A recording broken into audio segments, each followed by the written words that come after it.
সনাতন ধর্মে সিঁদুরের বিশেষ গুরুত্ব রয়েছে। এটি ছাড়া সনাতন ধর্মে কোনো শুভ কাজ বা পুজো সম্পূর্ণ হয় না। দেবতাদের অলঙ্করণে সিঁদুর ব্যবহার করা হয়। এছাড়া বিবাহিত মহিলারাও সিঁদুর পরেন। পুরাণ ও বাস্তুমতে বিশ্বাস করা হয়, মহিলারা যেভাবে সিঁদুর লাগান তা সরাসরি তাদের স্বামীর জীবনকে প্রভাবিত করে। এছাড়াও সিঁদুরের এমন কিছু প্রতিকার রয়েছে যা করলে আপনার সৌভাগ্য অনেক বাড়বে এবং কখনো কোনো কিছুর অভাব হবে না। নেতিবাচকতাকে দূর করে জীবনকে উন্নত করার উপায় বাস্তুশাস্ত্রে রয়েছে। বাড়ির সমস্ত কাজ করার সময় বাস্তু অনুসারে করলে জীবনের নানা বিপত্তি দূর হয়। তবে বাস্তু সংক্রান্ত একটি ছোট ভুলও একজন মানুষকে সর্বনাশের দিকে ঠেলে দিতে যথেষ্ট। নমস্কার, কৃষ্ণকথাতে আপনাদের সবাইকে স্বাগত।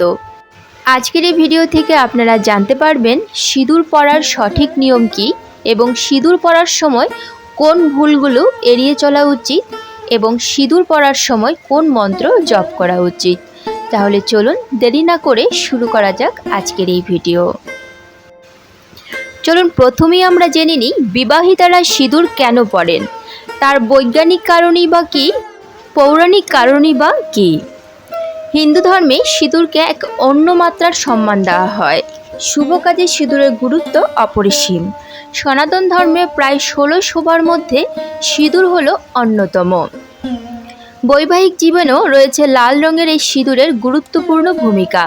বিয়ের সময় ও পুজোর কাজে সিঁদুর ব্যবহার করা হয়। হিন্দু মহিলারা বিয়ের পর মাথার সিঁথিতে গাঢ় ও মোটা করে সিঁদুর পরার রীতি রয়েছে। সিঁদুর সাধারণত দুই প্রকারের। প্রথমটি হলো লাল সিঁদুর। এই ধরনের সিঁদুর বিবাহিতারা বেশি ব্যবহার করে থাকেন। আর দ্বিতীয়টি হলো কমলা সিঁদুর, যা ভগবান হনুমানকে নিবেদন করা হয়। বিবাহিত জীবনের অন্যতম লক্ষণ বলে মনে করা হয় সিঁদুরকে। হিন্দু ধর্মের রীতি মেনে বিবাহের পর মহিলারা মাথার সিঁথিতে লাল সিঁদুর ব্যবহার করেন। বিবাহের সময় একটি নিয়ম থাকে সিঁদুর দান পর্ব, কারণ সিঁদুরকে হিন্দু ধর্মে অত্যন্ত পবিত্র বলে মনে করা হয়। সিঁদুর শুধুমাত্র ধর্মীয় দৃষ্টিকোণ থেকে বিবাহিতাদের জন্য গুরুত্বপূর্ণ তাই নয়, বৈজ্ঞানিক দৃষ্টিকোণ থেকেও এর বিশেষ গুরুত্ব রয়েছে। ভারতীয় সংস্কৃতিতে সিঁদুর লাগানোর প্রথা বহু প্রাচীন। রামায়ণ থেকে মহাভারত, বিভিন্ন ধর্মগ্রন্থ ও শাস্ত্রে সিঁদুরের গুরুত্ব উল্লেখ রয়েছে।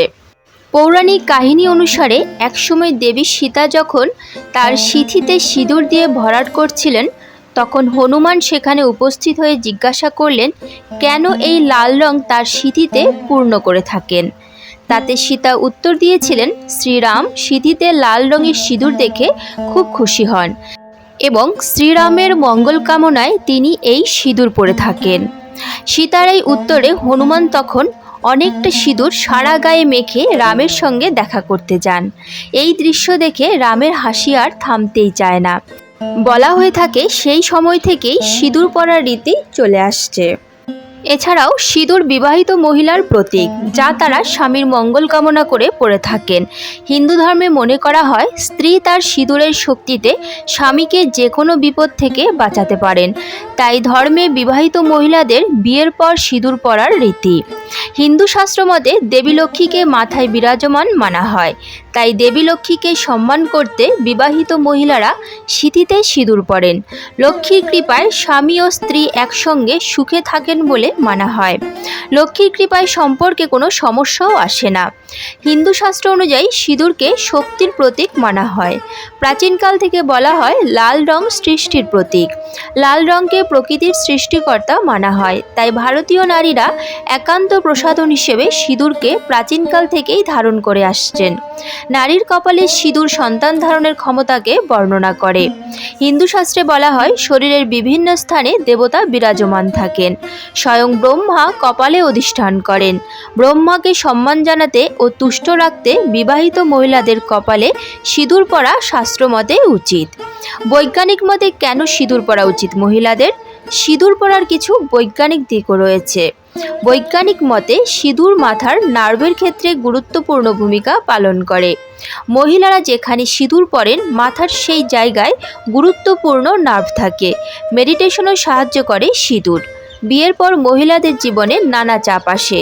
সিঁদুরের মধ্যে থাকা পদার্থ মাথা ঠান্ডা রাখতে সাহায্য করে, তাই সিঁদুর মন ও শরীর উভয়ের জন্যই খুবই কার্যকরী। তবে সিঁদুর পরার বিশেষ কিছু নিয়ম রয়েছে, যা সকলকে অবশ্যই মানতে হবে, তা না হলে নেমে আসতে পারে স্বামীর জীবনে ঘোর অমঙ্গল বা বিপর্যয়। চলুন তাহলে জেনে নেওয়া যাক সেই নিয়মগুলি কি কি। 1 নম্বর হলো, বিবাহিত মহিলাদের স্নান বা চুল ধোয়ার সঙ্গে সঙ্গে সিঁদুর পরা উচিত নয়। বাস্তুমতে এরকম করলে মহিলাদের উপর খুব খারাপ প্রভাব পড়তে পারে। খারাপ চিন্তা তাদের মনে জায়গা করে নিতে পারে। ঘরের সুখ শান্তি বিঘ্নিত হতে পারে, পারিবারিক কলহ বাড়তে পারে। স্নানের পর তোয়ালে দিয়ে জল মুছে চুল ভালো করে শুকিয়ে নিন, তারপর নিজের সিঁথি সিঁদুর দিয়ে পূরণ করুন। 2 নম্বর হলো, চুল দিয়ে সিঁথির সিঁদুর লুকিয়ে রাখবেন না, এতে আপনার স্বামীর জীবনে খারাপ প্রভাব পড়তে পারে। 3 নম্বর হলো, সিঁথির মাঝখানে সিঁদুর লাগালে স্বামীর আয়ু দীর্ঘ হবে। সিঁথির মাঝখানে সিঁদুর না লাগালে স্বামীও আপনার থেকে দূরে থাকবেন। 4 নম্বর হলো, কারোর টাকা দিয়ে কেনা সিঁদুর কখনোই লাগাবেন না, নয়তো স্বামীর জীবনে নেতিবাচক প্রভাব পড়ে। 5 নম্বর হলো, আপনার সিঁথিতে অন্য কোনো নারীর সিঁদুর লাগাবেন না, নয়তো স্বামীকে আর্থিক সমস্যায় পড়তে হতে পারে। 6 নম্বর হলো, উপহারে পাওয়া সিঁদুর ব্যবহার করবেন না, নয়তো স্বামীকে অনেক ঝামেলায় পড়তে হতে পারে। তর্জনী আঙুল দিয়ে সিঁদুর পরলে শান্তি পাওয়া যায়, মধ্যমা আঙুল দিয়ে পরলে আয়ু বৃদ্ধি পায়। মাথার এক কোণে চিলতে করে সিঁদুর দিলে স্বামী ও স্ত্রীর সম্পর্কের মধ্যে দূরত্ব তৈরি হয়। অন্য কোনো প্রসাধনীকে সিঁদুরের মতো করে ব্যবহার করবেন না। মাটিতে সিঁদুর পড়ে যাওয়া খুবই অশুভ লক্ষণ, তাই ছোটদের হাতের কাছে সিঁদুর না রাখাই ভালো, কারণ সিঁদুর পড়ে গেলে স্বামীর বিপদ ঘনিয়ে আসে। হাত থেকে সিঁদুর পড়ে গেলেও সেই সিঁদুর কখনোই ড্রেনে কিংবা জলে ফেলবেন না। সেই সিঁদুর তুলে কিছুটা মাথায় লাগিয়ে তারপর কোনো গাছের গোড়ায় রেখে দেবেন এবং মাতা পার্বতীর থেকে ক্ষমাও চাইবেন, তাতে করে কিছুটা হলেও দোষ কেটে যায়। কখনোই অন্যের সামনে সিঁদুর পরবেন না, এতে করে স্বামী স্ত্রীর সম্পর্কে নজর লাগে, সেই সঙ্গে ঝগড়াও হতে পারে। নতুন বিয়ের সিঁদুর খুব যত্ন করে রাখা উচিত। বাড়িতে পুজোর সময় সেই সিঁদুর অল্প অল্প করে পরতে হয়। সিঁদুর ব্যবহারের ক্ষেত্রে সবসময় শুকনো সিঁদুর ব্যবহার করাই ভালো, কখনই বাজারে বিক্রি হওয়া তরল সিঁদুর ব্যবহার না করাই ভালো। এবার চলুন বাস্তুশাস্ত্র অনুযায়ী সিঁদুরের 3টি বিশেষ প্রতিকার জেনে নেওয়া যাক। 1 নম্বর হলো, খারাপ নজর এড়াতে। বাস্তুশাস্ত্র অনুসারে কেউ যদি শনিবার সর্ষের তেলের সঙ্গে সিঁদুর মিশিয়ে শনিদেবকে দেন, তাহলে গ্রহরাজ প্রসন্ন হন, যার মাধ্যমে আপনি খারাপ নজর এড়াতে পারবেন।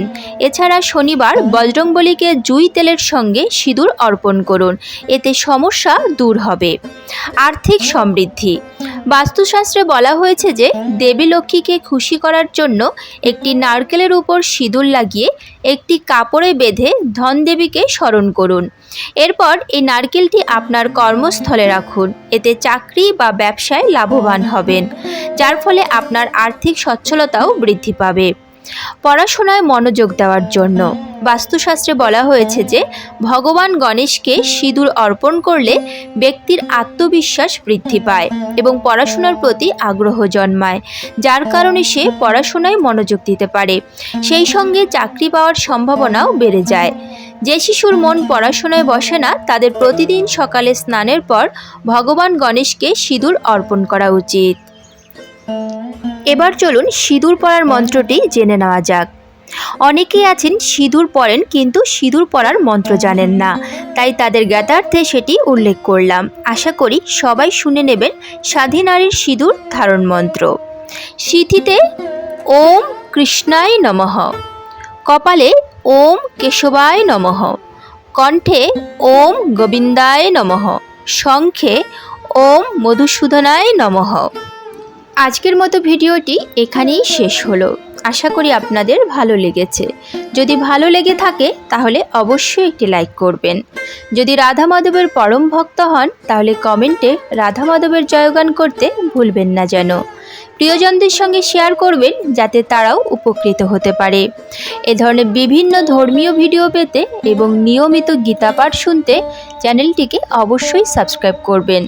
আজ তাহলে এ পর্যন্তই, দেখা হচ্ছে পরবর্তী ভিডিওতে।